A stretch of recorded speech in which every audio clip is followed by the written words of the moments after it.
Good afternoon, I'm Felicity Anderson and you're listening to Animal Nation on OCR FM 98.7 Colac District and 88.7 along the coast. Also live streaming at ocrfm.org.au. It's just after 3:30pm. I hope you've had a pleasant day and can now settle in for the next half hour with a cuppa and enjoy the show. And what a great show we've got coming up. I'll be speaking to anti-duck shooting campaigner Laurie Levy.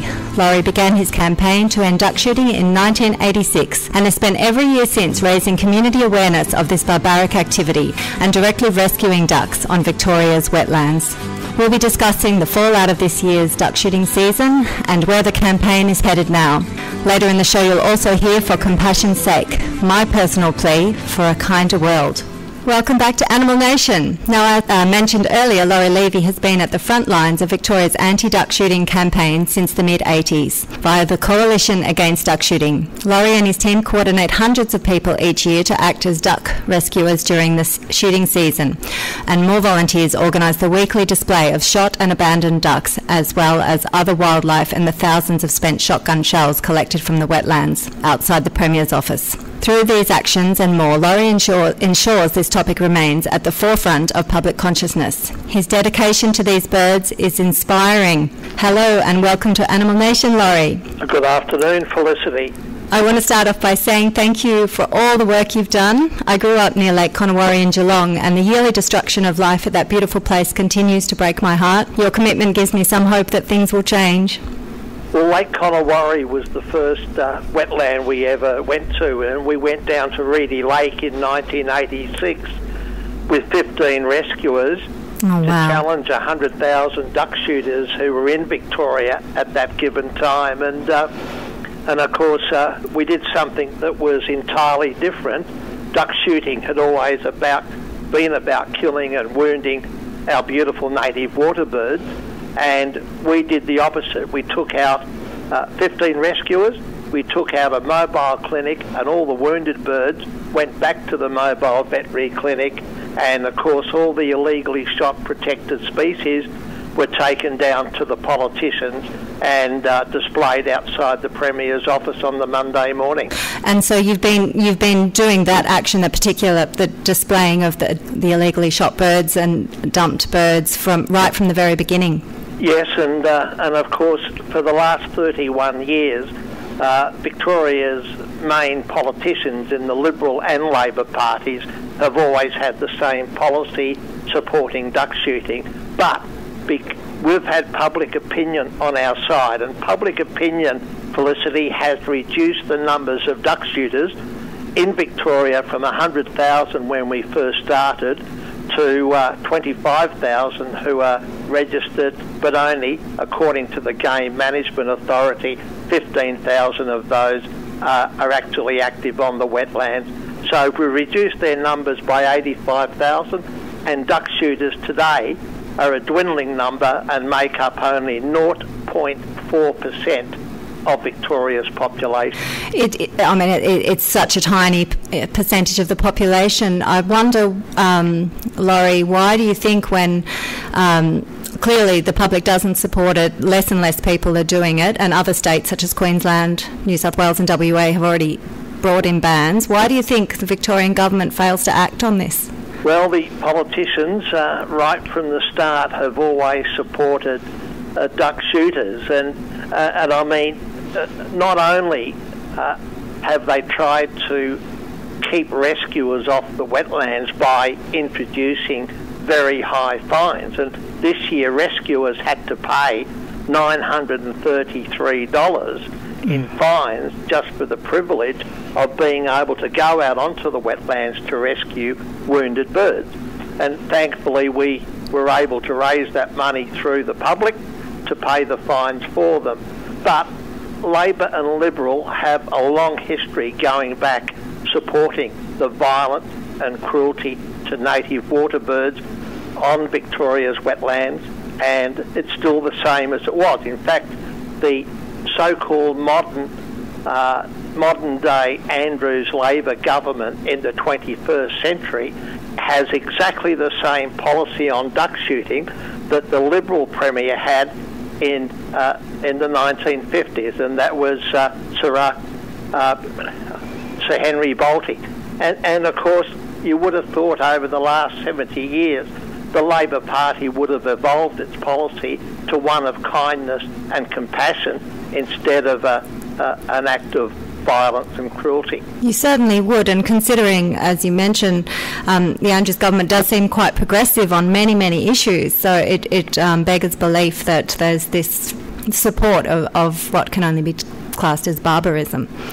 Well, this year again, Felicity, in 2013, under the previous Napthine government, and the Agriculture Minister in charge of the duck shooting season was Peter Walsh, and we had a massacre of native water birds at the Box Flat wetlands, and we were tipped off about that after the massacre happened, and we got a lot of publicity, and over 2,000 birds had been illegally shot, and a couple of hundred threatened species also were shot, along with birds of prey. But the massacre that took place this year under the Andrews government's watchful eye and the Agriculture Minister, Jala Pulford, we saw the worst massacre for a long time, and that took place right in front of the Game Management Authority and Victoria Police,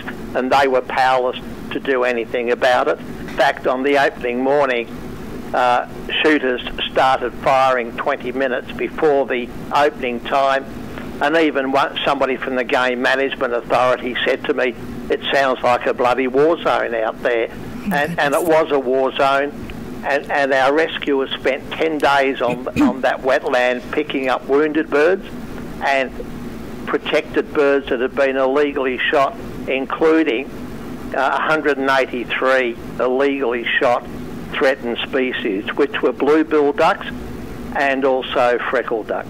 Yeah, I believe it was it approximately 80 freckled ducks shot at that one wetlands on opening weekends? We brought out 145 illegally shot threatened freckled ducks. These birds are threatened and endangered, and also 38 blue-billed ducks, which are also considered to be threatened and endangered. So, even the night before the opening shoot, Field and Game members went right around the wetland talking to shooters, telling them that they had to be on their best behaviour because duck shooting is on the line in Victoria. And the Game Management Authority staff did the same thing, but they still couldn't get it together. And it highlighted that Field and Game and the Game Management Authority have absolutely no control over the duck shooters who were left out there, and they went berserk, and right in front, as I said, right in front of the police and the Game Management Authority. Are you aware of any charges or fines being given out for any of those illegally shot birds? Well, I believe with all the shooting that took place 20 minutes before the opening, only one shooter was booked. In fact, even though they were shooting 20 minutes before the opening time, I believe I was the first person arrested there for rushing into the water at 7:20 to pick up a wounded pink-eared duck and taking it straight back to the mobile veterinary clinic. Of course, I was arrested for that and ordered off the wetlands for the next 3 months, and I'm waiting to receive my summons to appear in the Magistrates' Court.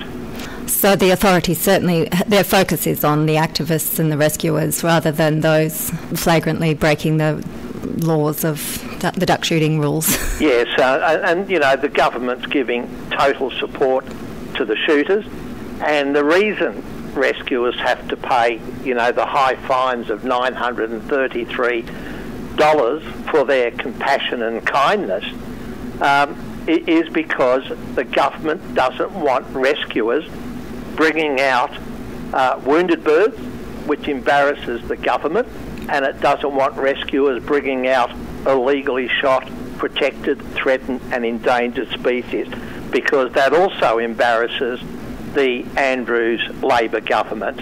And if we weren't on the wetland, the government would be able to say to the media and the public how wonderfully well behaved duck shooters were, because no protected or threatened species were illegally shot. But of course, that's exactly what Jala Pulford told the media straight after the opening shoot, that duck shooters again this year were well behaved. Well, we proved that they weren't, and if it wasn't for our rescuers being out there, those birds wouldn't see the light of day. No, the public would be none the wiser. That's right. And now it was Chironji Wetlands that was closed from opening weekend after that massacre? Yes, it was the marshes, which are first, middle marsh and bottom and top marsh. We had pushed to have the marshes closed because of the amount of threatened species on those three wetlands. We had BirdLife Australia and Birdos out there surveying the wetland. We knew what birds were there. We pushed to have them closed off, and so did Animals Australia and BirdLife Australia. But the government left the wetlands open, and of course the massacre was so bad that Jala Pulford and Lily D'Ambrosio, who's the Environment Minister, who shares the same portfolio in looking after our native water birds, so to speak, they were forced to close the marshes off to shooting. Laurie, there were a number of pits of dead birds found, and from my understanding that none of their flesh was removed at Chironji as well, I believe. That certainly dispels the myth that hunters are shooting for food, I would say. If, from my understanding, it was over 200 birds that were completely intact? Yes, that's correct.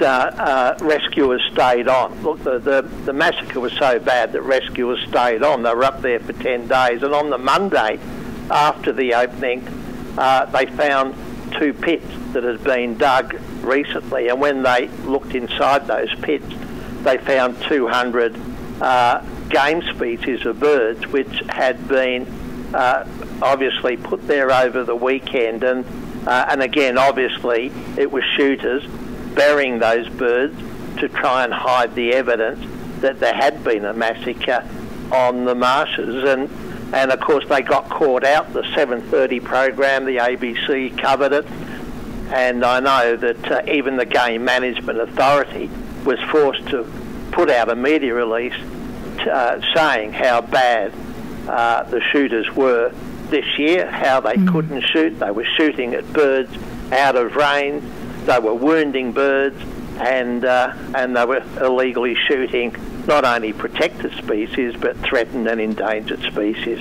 So I think this year will go down very badly for them. A lot of the listeners probably aren't aware of the bag limits that shooters are supposed to abide by. Can you explain that, Laurie? Oh, look, it's very loose. They're allowed to shoot. They were allowed to shoot 10 birds each these days. But of course, what often happens is the Game Management Authority only has a handful of compliance officers. So shooters have always shot what they wanted to, and of course, water bird numbers right down the east coast of Australia are the lowest they have been in 34 years due to drought and a whole range of things. And this was the first year in Victoria that they had bred successfully for a number of years, and there should have been a moratorium on duck shooting this year, but the government, gave the shooters what they wanted, and they wound up with a massacre on their hands. And I know Jala Pulford, the Agriculture Minister, was highly embarrassed by what the shooters did. And of course, the other thing that's important, we had rescue teams out on the wetlands right through the 3-month duck shooting season, and quite frankly there were hardly any duck shooters out there, and it just highlighted to us that duck shooting is a dying activity in Victoria. And of course, along the way, Felicity, recreational duck shooting was first banned in Western Australia in 1990, New South Wales in 1995, and in Queensland by Peter Beattie when he was Premier in 2005. And Premier Beattie put out a media release saying that Queensland was now the smart state for looking after its native water birds. We're certainly lagging behind. Yes, and even Queensland is way in front of Victoria on environmental issues. And that's pretty funny, actually. if it wasn't so serious, it would be funny. Yeah. But, of course, you know, our native water birds suffer every year. They're brutalised by duck shooters, and not only by duck shooters, but they're brutalised by the Andrews Labor government at the moment. And you know, the pain and suffering that those birds have to endure just so duck shooters can get their kicks on the opening weekend. Look, that's why the public opposed the activity. I know a Morgan poll taken in 2007 highlighted that 87% of Victorians want duck shooting banned, and that's city and country people. I think it's time the government listened to the people. And of course the other thing is country towns don't make money. I was going to ask you that, Laurie, because obviously that's the argument used, that it brings money into regional areas, and yet always been my belief that these are such beautiful, incredibly beautiful places of natural beauty, and as tourist destinations, they're just there to be taken advantage of. And I've always wondered why local communities don't get on board with that. Well, the local communities these days want to get on board because people in regional Victoria in the last couple of years are now talking to their local media saying they don't want duck shooting in their areas and they want nature-based wetlands tourism brought in. And that's a move that's now coming out of country Victoria, which I think is a fantastic move. But that is fantastic. But going back to 1988, I can remember when Channel 9 did a story on the Friday night before the opening, and the local publican up at Kerrang told Channel 9 that he had sold $10,000 worth of grog on that Friday in the lead up to the opening weekend. Well, fast forward to, you know, the 1990s, and publicans were telling the media that they don't make much money out of duck shooting anymore because the numbers of duck shooters were declining, and even publicans these days say that they don't make any money out of a duck shooting season. And of course the minister keeps telling regional Victorians they're making $439 million, and that's lying to the public. That's just a load of spin. The Australia Institute and Monash University have done studies on what duck shooting brings in, and they said that if duck shooting came to an end tomorrow, people would be spending the same sort of money just going up bird watching or canoeing or kayaking, and there's no money coming in through duck shooting. And of course, if you want to help small country towns, the Auditor General's report in 2015 highlighted that regional cities are doing very well, but small country towns are dying financially. The industries have gone, a lot of farming has gone, and the industry that they could have could be a thriving nature-based wetlands tourism industry. And that's the industry of the future for regional Victoria. And if you want a role model, you don't have to go any further than to look at Phillip Island. Well, exactly. It's our biggest tourist attraction in the state, isn't it? Yes, it brings in about $655 million a year. They get just on 700,000 visitors, and 170,000 of those visitors are Chinese tourists, and that's only the tip of the iceberg. And of course they employ, I think, about 6,500 people in their tourist industry. So any other industry, wetland tourism industry, just has to copy the Phillip Island model. And if you look at Kerrang, Felicity, Kerrang has the famous Kerrang Ramsar wetlands of international importance. There are 23 of those wetlands in Kerrang's backyard, and they don't use them for tourism. They're used purely for a handful of duck shooters to go in and do what they did on the opening. And of course the marshes where the massacre happened this year is one of those Ramsar wetlands of international importance right in the Kerrang's backyard.